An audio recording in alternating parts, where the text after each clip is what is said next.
We are live, and apparently the government shutdown may be over. There's some rumors circulating, so we're going to talk about that. Ethereum's finally going to be focusing on the actual layer one, which is going to be incredible for price action long term, in my opinion. And it looks like we've got some updates when it does come to the crypto market structure. And according to folks from Bitwise, we are in a Bitcoin and crypto bear market.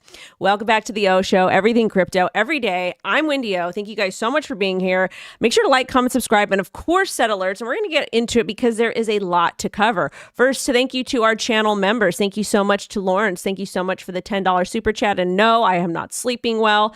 And yeah, shout out to Mike, shout out to Dale, shout out to John Germain, Mr. R, Cherry.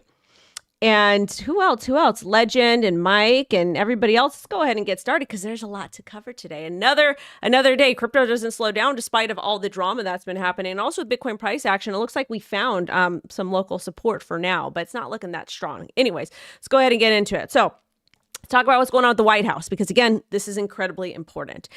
And this all goes back to them not wanting to pay yield on stablecoins. And there's a lot of people, especially in crypto, which is incredibly frustrating. There's a lot of people I'm seeing, whether it come from Bitcoiners, which it impacts them as well. It impacts everybody. Like, just because you're pro Bitcoin doesn't mean you shouldn't want better products and services for all Americans, for tax-paying Americans, for lower class, for middle class, for all Americans. If we want to earn $500 a year on our stablecoins, let us. But that seems to be the big holdup and the big divide that's happening in the crypto industry. And a lot of the people that are against it or don't care about it, they've already got a lot of capital and they're accredited investors, so they get access to special products and services that we don't. So those are the types of things that you do need to think about. And I got a little bit of slack yesterday about the banking collapse. I think it was on Threads or something like that. And they're like, oh, it's not a big deal that a bank collapses or it fails. It is a big deal, because guess who pays for that? You do. Even if it's a small bank, we pay for that. So I'm going to do a video about, just about the banks and whatnot, because again, the banks are the ones that are actively lobbying against you getting yield on your stable coins. They want to make it to where you never you don't make money at all, to where you just continue to use them to deposit money. They take that money out, they loan it out. Who knows what happens? So, and if they collapse, guess who bails them out? You do, and you're not compensated for it. Because they view us as an insurance company. Insurance companies make buku bucks. So this is the latest on the stablecoin stuff. So the White House hosted for crypto firms, payment firms, and bank trade groups to discuss and debate crypto market structure legislation so things can move forward. The talks focus on stablecoin yield because that's the holdup, is the stablecoin yield, which to me, I think it's stupid. The reason why I think it's stupid is because the bank should just go ahead and embrace it now. They should say, all right, let's do it. And then they should use this opportunity to build out their business, because Coinbase is going to become a bank.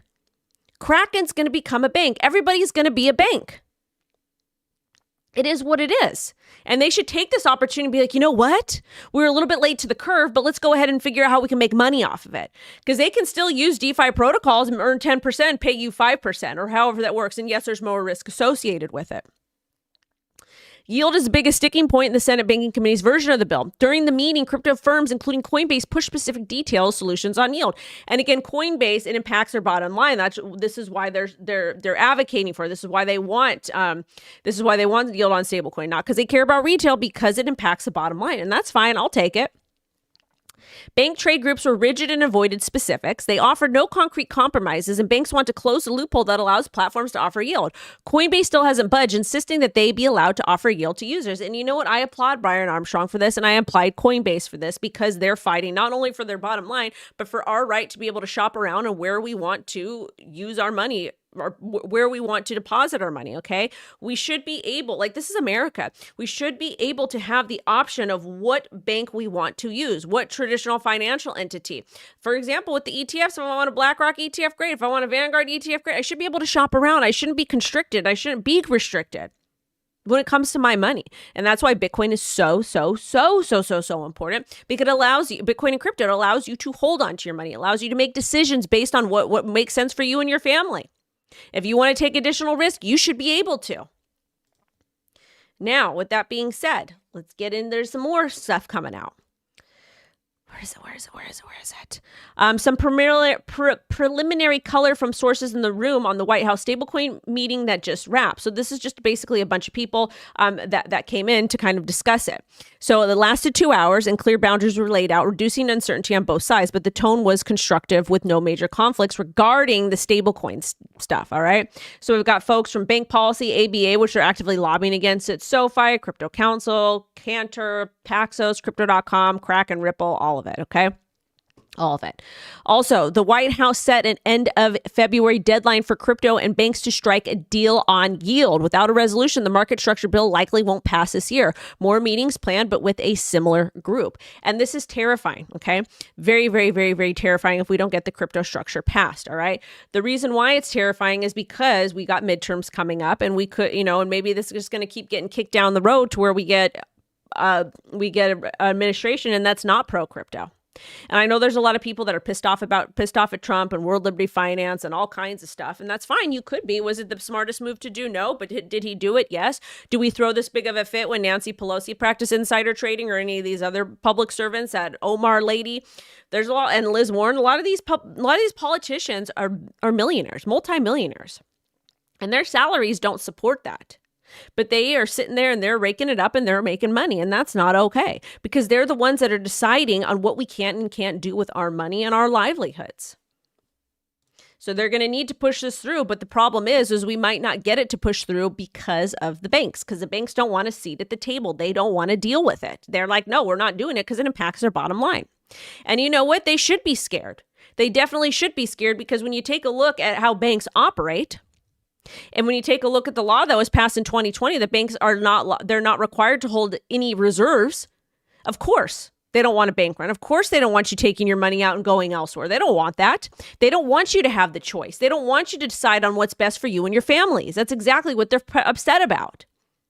And that's because they practice in risky investments themselves. DeFi is not so bad when you take a look at a lot of the other things they're doing. Bank trade groups thank the White House for hosting a constructive conversation, and they thank them for recognizing the importance of the banking industry's perspective on the market structure legislation.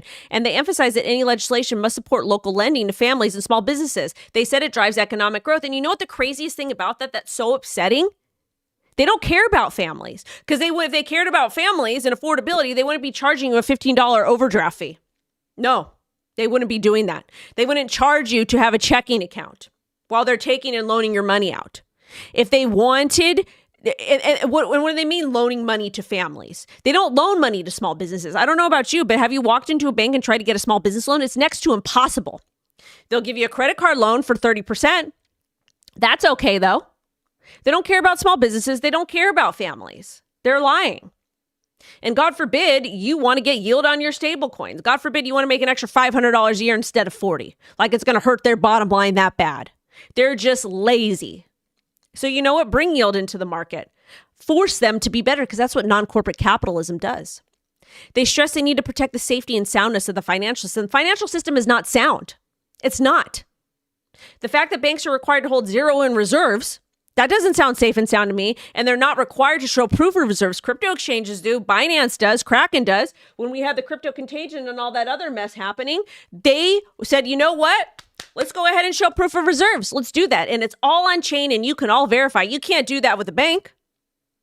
You cannot verify 24/7, 365 on a public blockchain how much reserves a bank has, where they're loaning their money and what they're doing.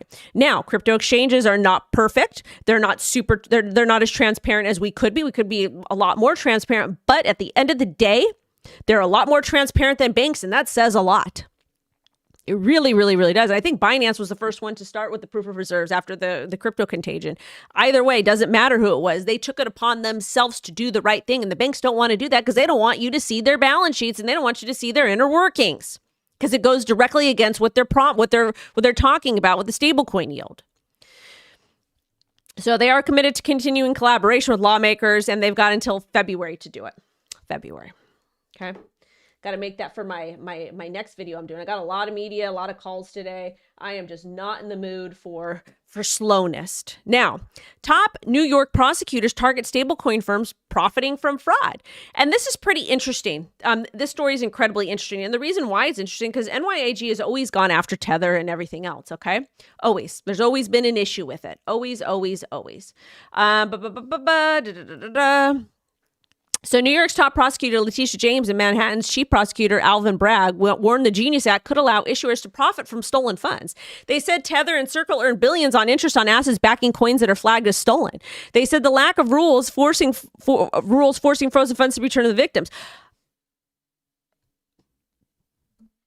Stablecoins make up 84% of a record $1.54 billion in illicit activity in 2025. I don't believe that in any way, shape, or form. I don't. I think that it's a lot less than what people are saying. And the crazy thing about it is we have stats that are being provided.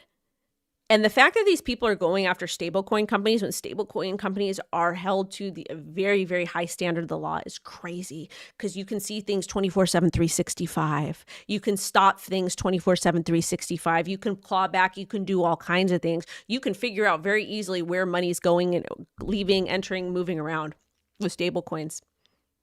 I don't necessarily like them because they are incredibly centralized, but wow. Can you do that with a bank? No. And that's why I think it was JP Morgan Chase. I forgot which one it was. There's so many banks. But one of the big guys, they got in trouble because they were tied to illicit money moving from JE. You know those e-files that dropped? Yeah. There was money being moved around from some of these big banks that was tied directly to, and they paid a little slap on the wrist. We paid a slap on the wrist. Yeah. But that's just what we know about. But with Bitcoin and crypto, you can track everything. And I'm sure a lot of you guys have seen a lot of things floating around in the files that they've used Bitcoin for X, Y, and Z. And you know what? It's terrible that these things happen. But guess what? We can track it and you can figure out who did what. But of course, they're redacting that information. Interesting, right? Interesting timing. I digress again. But yeah, they don't like stable coins. They don't like yield. They don't want to they don't want to really help the American people. They don't. And I don't understand why. Tether cooperates case by case, but it says it's not bound by state level orders. Circle allegedly keeps and earns interest on frozen wallets. I know that Gemini will send it to OFAC immediately, and it takes years to get that back. That I know for sure. But again, just because Tether and Circle earn billions of interest in backing coin, they don't earn interest backed on coins that are flagged as stolen. They don't. That's not how that works. That's what they're saying, though. But again, crypto and Bitcoin you can track. Cash you cannot. And I know people are like, oh, well, it's got the little serial numbers. Well, that's physical cash. That's physical cash. And that's if you find it. You have to actually be able to find it. It's like a treasure hunt. It's ridiculous. But again, they want to go after retail. That's what they want to do because they don't care about retail. Now, this is Mr. Trump. He spoke yesterday. And I wanted to play you guys this clip because it's a little funny. It's a bit funny. Because I believe in it. And the reason, other than, I'm a big crypto person. I'm the one that probably helped crypto more than anybody because I believe in it. And the reason I believe in it is because if we don't do it, Scott, I think we can say then China's going to do it. Right? He's 100% right. China talked about working with folks over in Europe and with, who else was it yesterday? I forget who it was, but for their global currency, for the digital yuan. Remember, China put out the digital yuan long ago. And they already practice with the tracking and whatnot, which again, that's their business. That's how they run their country. But the moral of the story is you can be mad at Trump for everything. And again, there's a lot of things he does I don't like, and I don't have to like it. And that's okay because I practice critical thinking. You can agree with somebody and disagree with other things they do. He's the best thing we have for crypto because if we didn't have him for crypto, who would we have? We would have the other party that was made up of Gensler and Harris and Warren and everybody else that says terrible, bad things about crypto. And it would be DOA. We wouldn't even be having crypto market structure at all. Ripple would still be in court, and it probably would end up happening to Ripple. Pay attention, XRP Army. You guys saw those e-file emails. Gensler's name was in there. Warren's name was in there. I put the video out for you yesterday. Guess what? They would be done. DOA in America. Done. So those of you that are international, you guys would be doing just great. We do have a Ripple update too for XRPL, which is great for tokenization, but it's going to be interesting to see. We've got Solana, XRPL, and we've got Ethereum with tokenization. We're going to come back to that in a little bit when we do our crypto segment of the news. But moral of the story is that, It's people are mad at Trump for all his family's business, and that's fine. You can be pissed off at him at the same time, but crypto wouldn't be where it's at today. We wouldn't be having this conversation. Now, this is Trump talking about the Abu Dhabi investment, the 500 million and blah, blah, blah. Let's listen to this. Mr. President, the Wall Street Journal reported that the royal family of Abu Dhabi invested hundreds of millions of dollars in your World Liberty Financial. Can you explain why you decided to take that investment? Was that a transaction? Well, I don't know about it. I know that crypto is a big thing and they like it. A lot of people like it. The people behind me like it. My sons are handling that. My family is handling it. And I guess they get investments from different people, but I'm not. I have all I can handle right now with Iran and with Russia and Ukraine and with all the things we're doing. Okay, so let's talk about this. So is his name put all over this, all over the weird stuff that's happening with World Liberty Finance? Yes. Does that mean that he's directly involved with it? No. It doesn't. Should he have told his kids, hey, you know what? Let's wait till we get some crypto market structure and let's start to do things? Yes, he should have. That's exactly what he should have done. And this is me saying I appreciate President Trump, what you've done for crypto thus far, as crypto market legislation, you freeing Ross. A lot of the crypto promises made are kept, except he still needs to free the Samurai Wallet devs and leave Roman Storm alone for creating code. But this is also me saying, you know what? You probably shouldn't have done the thing with the meme coins, and you probably should have told your family to chill until we got crypto market structure. And that's okay. It is okay to applaud people for the good things, and it's okay to critique them on the bad things. It's okay. We're human and we should be doing that. And you can disagree with me too. You can say the complete opposite, and that's fine. That's what makes us unique, and that's what makes us human. But again, we would be DOA in America if he was not president, unfortunately, because the previous administration was so anti-president. You can verify some of that in the e-files as well. Or just by looking at the actions of Gary Gensler.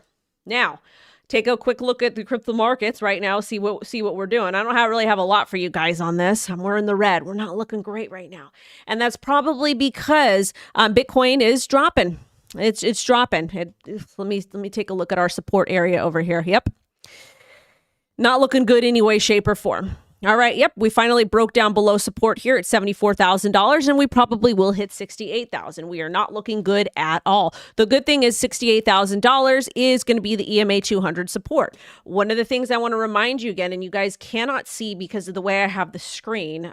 Sorry. But these two areas over here, this was... I apologize. I was going to fix the screen today, but I didn't have time to do it before the stream.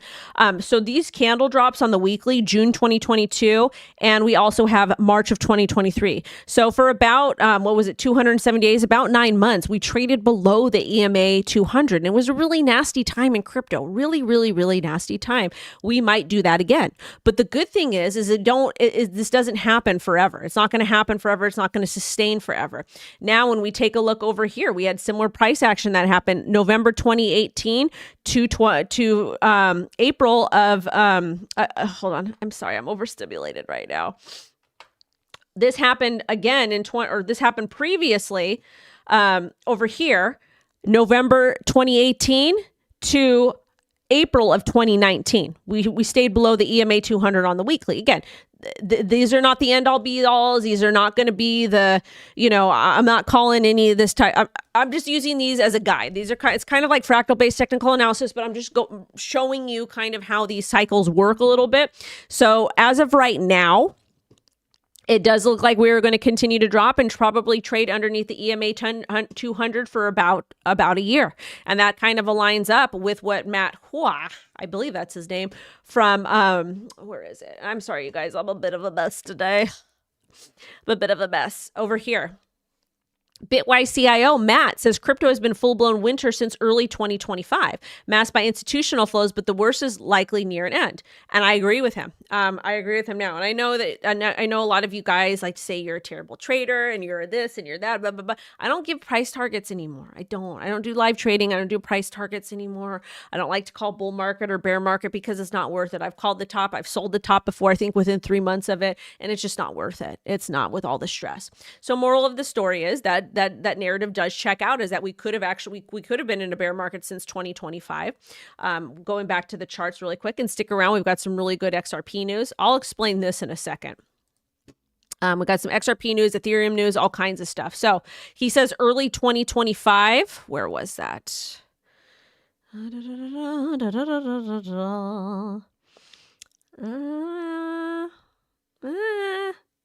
don't know if I agree with that, but we're in bear market stuff over here. So worst case scenario that we're going to see right now with Bitcoin is we'll probably drop. We'll probably drop to like $50,000. Last time we were in a bear market, let's see what we dropped to. Let's see. We did a 76% pullback. If we do that again, which I'm not saying we're going to, but 76% would be at about 30,000, 35,000. We might do a little bit less, but we'll see. We will see. So that's what you can expect with the market. So what do? You just chill. You chill. You continue to go about your day with your strategies. If you're dollar cost averaging, chill. If you're trading, you're going to short and you're going to pay attention to different types of time frames. You can, start paying attention to vibe coding. That's getting pretty popular. I've got a friend, Mark Jeffries, in LA. He's really big into BitTensor, and we were chatting on X yesterday. And there's going to be a lot of interesting things happen in crypto with these AI bots. They're going to, and actually, I think it was X. Oh, I got it. Is it here? Hold on. This story. No, I don't know where it is. I didn't. Oh, yeah. Here. Elon Musk's XAI is hiring crypto specialists to train its AI models. Roles focus on teaching AI how crypto markets actually work, not just predictions. Work includes analyzing on-chain activity, trading behavior, derivatives, and risk management. So one of the things that I like, and I think AI is wonderful for, when we do get our next narrative, hold on, let me cook. When we do get our next narrative, our next run, it's going to be privacy and it's going to be the AI agent bots. That's going to kind of come back again. Also, of course, RWAs and whatnot. But this is going to be incredibly important because what they're doing is and this is what AI is for. It is teaching an agent to read markets, to play markets, and to make you money. So you can really set it and forget it. And you guys remember like the 3 commas and the trading bots and all that type of stuff that was really popular for a long time, like KuCoin's grid trading bot. Those are really popular, especially on TikTok. What we're going to see happen is those are going to be like, they're going to be so much more advanced. It's going to be a lot easier for you to make money. It is. There's going to be all these different strategies. Of course, they're not going to be perfected 100%, but that's exactly what's happening. And that's already where we're getting taken, which is pretty interesting. So the moral of the story for me, the way that I'm going to go about my day, my head, we're in a bear market. I'm going to keep protecting my capital. I'm going to be very cautious what I invested. I'm going to keep buying crypto assets I like. I've got that Kraken bundle down there for you guys. It's got Bitcoin, Ethereum, Solana, XRP, and HBAR, Chainlink. Going to get some more VeChain. I'm going to wait till number continues to go down. I'm going to set my limit orders. I'm going to buy, and I'm just going to chill. I won't be buying more Ethereum because I got that. Bitcoin I will buy. But that's what my plan is, and just chill for the next year. Continue to do content for you guys. Continue to keep you guys educated and continue to push you guys to practice self-education, whether you want to learn a vibe code or whatever that is. But that's all I'm going to do, just like I do every bear market. And this is going to be my 3rd or 4th bear market. Anyways, it's just a thing. Shout out to Alpha Gamer over here. Shout out to CJ Ward thank you for being here. And thank you so much for commenting on all my videos. I see it. Aloha J. Who else? Mr. Legend, Mr. R. Lawrence, gorgeous Alexandra. I'm sorry, girl. If I missed you, I didn't mean to. All right, let's get back in it because there's more to cover. Ripple-backed custody secures 280 million diamond tokenization push in UAE. Dubai loves crypto. And guess what? If crypto is banned in the USA, when people thought that crypto was going to be banned in the USA because we thought we were going to get a Harris presidency, a lot of people went to Dubai. They did because it's very crypto friendly, and I don't blame them. I don't. Now, this is really cool, especially when we're talking about XRP tokenization or Ripple tokenization. The reason why is their numbers are really low right now. They're low right now. But hey, look at this. Over 280 million worth of diamonds have been tokenized on XRPL. Ripple provided custody infrastructure with tokens issued on XRPL, and the project is currently an institutional grade pilot rather than an open retail market. So this is not open to everybody yet, but what it is doing, it is saying, hey, you know what? We're going to go ahead and test this and see if it works. And you know the folks over in Dubai, they've got a lot of capital and they love their jewelry. They love their Rolexes. They love their gold, which is wonderful. They got enough wealth to afford it. So very happy for them. So if this pilot works out well and does well and they like it, they're going to be dumping more money into it. So the $280 million, even though it's a small amount to be tokenized on XRPL, it might be 280 billion one day, or maybe trillion. We don't know. It really kind of depends.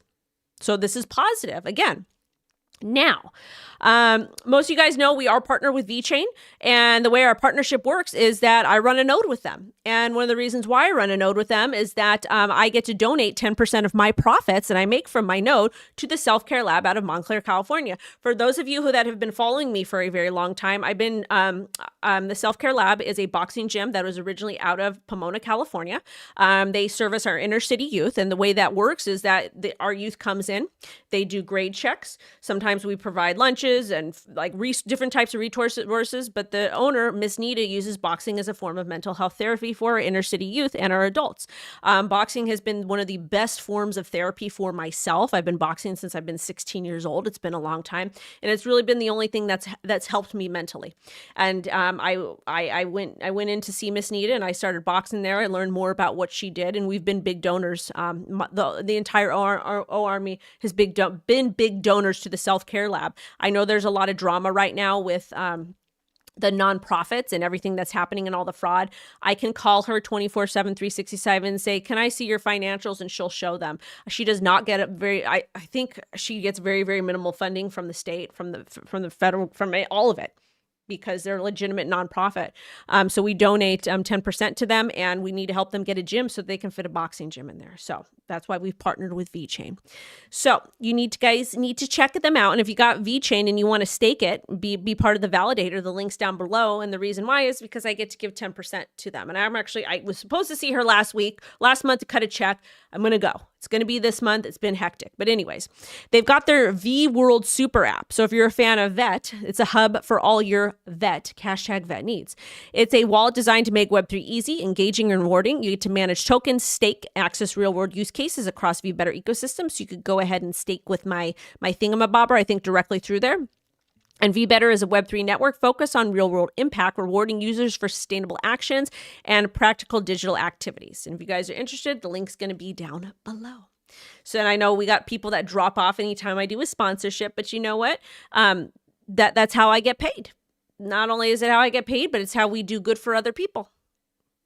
And that's why I'm able to have autopay set up for the House of Ruth, which is a DVSA shelter based out of Los Angeles, California, that I've used their services, and to organizations like the Self-Care Lab that put our youth first.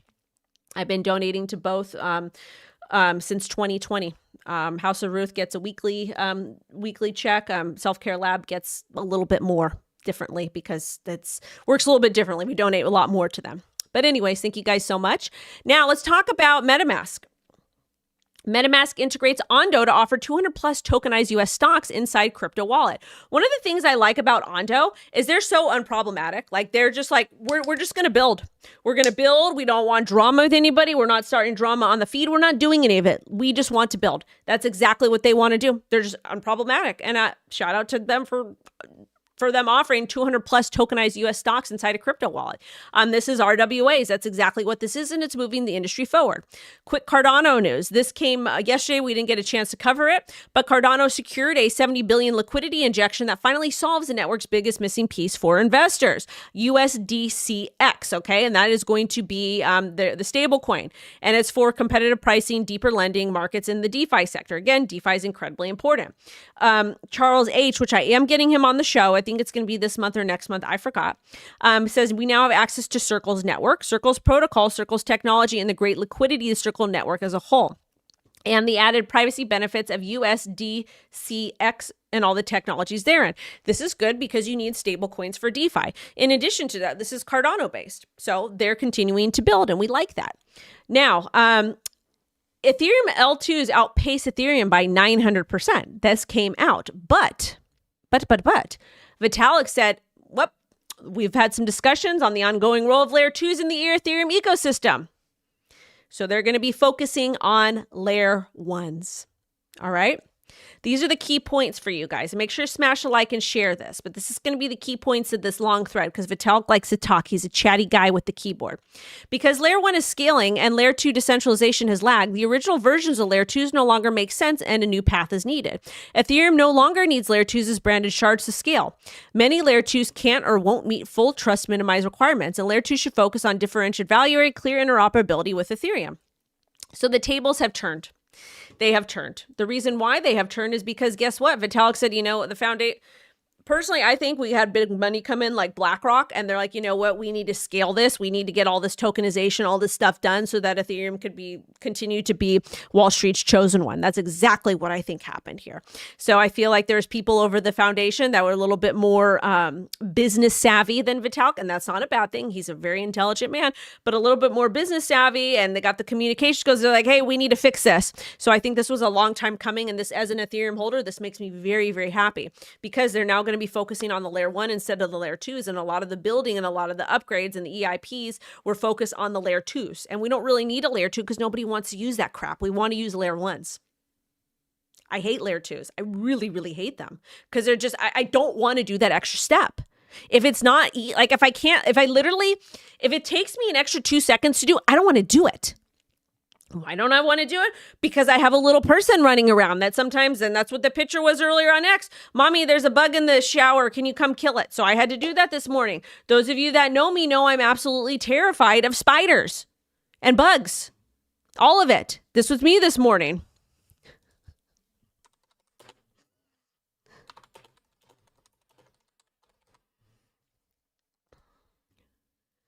Love Hotep Jesus. If you guys don't follow Hotep, you should. He brings a different perspective to things. Good friend of mine. He's like my big brother. But anyways, if I have to spend time dealing with the damn layer 2, I don't want to do it. I don't. It's a waste of time. So this is going to help with Ethereum long term. This to me tells me that as of right now, as far as tokenization goes and Wall Street, Ethereum is Wall Street's chosen one. But when I read the Ripple story, that also tells me that, hey, you know what? Ripple is making moves with tokenization, and they're going to be a great competitor against Ethereum one day. Same with Solana. And we like that. And you see in crypto how we have the non-corporate capitalism where companies can actually actively compete and we get to choose what we like. That's exactly it. And I love it. Couple more pieces over here. Oh, Elon Musk wants to put Doge on the rocket or whatever the hell he's doing.